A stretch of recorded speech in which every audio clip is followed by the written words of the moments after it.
भाजप आणि शिवसेना नेत्यांची बैठक संपली। मुंबई महापालिका भाजप पक्ष कार्यालयात बैठक पार पडली। भाजपचे मुंबई अध्यक्ष अमित साटम, गटनेते गणेश खणकर यावेळी उपस्थित होते। या संदर्भात शीतल म्हात्रे यांच्याशी बातचीत केली आहे लोकशाहीच्या प्रतिनिधी भाग्यश्री प्रधान आचार्य यांनी। ताई, नेमकं काय ठरलेलं आहे? कोण कोण आता येणार आहे आणि किती वेळात साधारण नावं डिक्लेअर? पुढच्या 5 ते 10 मिनिटांमध्ये आम्ही नावं डिक्लेअर करतो आहोत। ज्याप्रमाणे आम्ही मुंबईकरांना वचन दिलेलं, महायुतीचाच महापौर आणि उपमहापौर होणार आहे।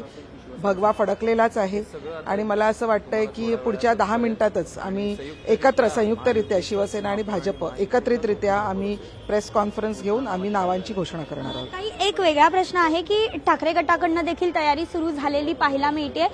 काय म्हणजे एवढी संख्याबळ नसताना देखील अशा पद्धतीचा उमेदवार देणं किती योग्य?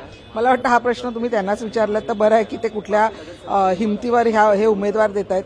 कारण मला असं वाटतं की त्यांनाही कल्पना आहे की असं काही होणार नाही की त्यांची लोक निवडून येऊ शकत नाही, त्यांच्याकडे पुरेसं संख्याबळ नाही याची कल्पना त्यांनाही आहे।